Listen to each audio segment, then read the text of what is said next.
Stop me if you've heard this before, but the AIFF are in a little bit of a crisis. Yes, again, this is the same AIFF that ended up going through so much turmoil that you basically got yourself suspended by FIFA, forcing elections to be held. But the new body that has come into place hasn't really been all that less controversial. In fact, there have been issues dogging this board, or rather this let's say leadership group, ever since pretty much they came to power. But the latest developments that have been happening have led to Bhaichung Bhutia, the former Indian football captain and the man who was, of course, current AIFF president Kalyan Chaube's only other main rival for that post, to call upon Chaube to resign. Now, what exactly is the issue? What exactly has Bhaichung said? And why is this coming up now of all times? That's what we'll discuss in this particular video. So let's get straight to it. First off, it's worth noting that Bhutia has in fact called upon Kalyan Chaube to quit, and whilst this may seem like a bit of a political maneuver given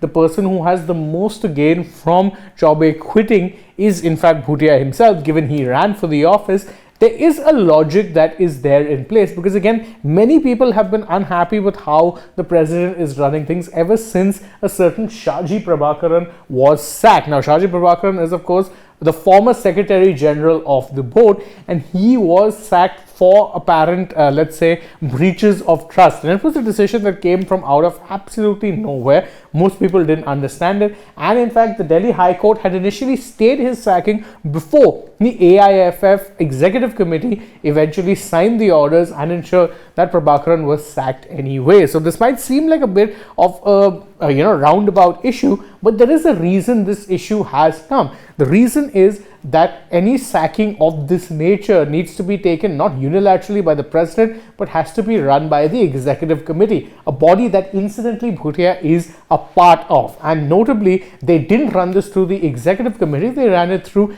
the emergency committee, which actually is a body that is meant to take decisions only for emergency circumstances only. Sacking a secretary general, not necessarily an emergency, which is why it was seen as such a problem when it did happen. Eventually, the executive committee did sign off on the order to remove Shaji, but there was one member who did not sign, and that was Bhutia, which is why he's been raising so many questions. In fact, this is what he had to say when asked about the running of the AIFF. He said very clearly that, look, I told the executive committee that Kalyan Chaube and Treasurer Keepa Ajay should also resign.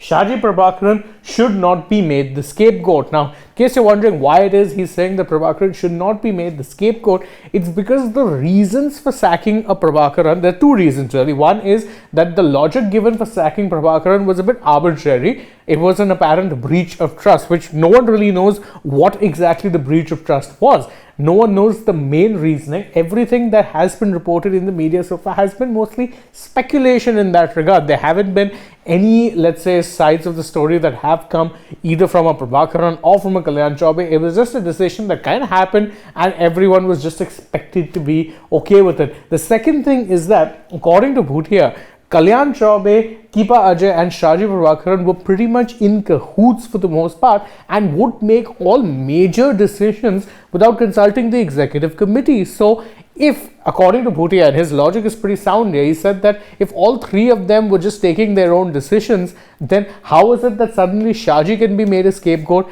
and thrown out from a breach of trust? All three of them were basically operating in their own bubble. So if Shaji was doing anything wrong, then it's impossible to suggest that Kalyan Chaube and Keepa Ajay were also not involved somehow, because they used to kind of run the AIFF on their own. The executive committee wasn't really taken into account, and the emergency committee was only brought in as a method to remove Prabhakaran in the first place. In fact, he further expands on this particular point where he says that I'm an executive committee member, but even I don't know what was the breach of trust that Shaji had committed. Now, that is a pretty massive thing.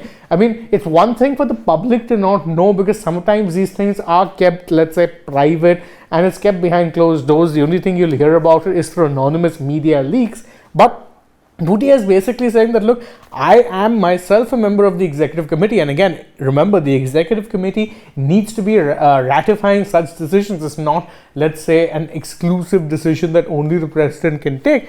He's saying, I'm a member of the executive committee and I have no idea what breach of trust was committed. He's saying, and it is also worth noting that Shaji Prabhakaran had actually joined in on the call that was made. It was a general secretary, it was a general meeting that was done by the AIFF, the AGM, or the annual general meeting, and one of the main agenda points was to ratify the sacking of Prabhakaran. Now, Shaji was not initially on the call, but he did join remotely later on, and he said that, no one really knows what exactly is the reason I've been sacked. What is the breach of trust? It's a sentiment that Bhutia himself is echoing, which then just leads you to the point, is this all down to just a falling out between the three men? Prabhakaran himself hinted as such, because apparently in that remote meeting, he said that, it didn't matter that I was fired, I myself was about to quit because my relationship with the president had reached a breaking point. Now, it could very well be something he said to kind of get some political brownie points, but it could also hint at the fact that all was not well, which is why Chaubey took the decision that he did to sack Prabhakaran. And again, it was said that it was for a breach of trust, but no one really knows what that breach of trust entails, not even the people who are supposed to ratify his sacking. It's a bit of a sad state of affairs when it comes to Indian football, especially when you think the focus would be more on things that can happen on the field. Again, the Indian football team have had a rather disappointing outing in the AFC Asian Cup, and they do have World Cup qualifier games to look forward to, but that'll at least be the extent of it for the time being, because again, there needs to be improvements happening in both the short term and long term for India to be a competitive force. This new board was supposed to actually be focusing on that. Instead, what we seem to be getting so far is more of the same petty politics, which, if you're a fan of Indian football, is at best depressing and at worst gives you a very bleak outlook for the future. One would hope that they can sort their internal matters soon and get back to doing what's best for Indian football. But if history tells you anything, it may be an easier task said than done. That being said, that's just my opinion on things. What do you guys think? You can let us know that in the comments below, and don't forget to like this video, share it with your friends, subscribe to the channel, tap that bell icon, leave us a comment, follow us on Instagram, Twitter, Facebook. Don't forget to download the SportsTech app, and if you're already on the channel, go ahead, check out some other videos we've done as well. For now though, from my side, it is goodbye.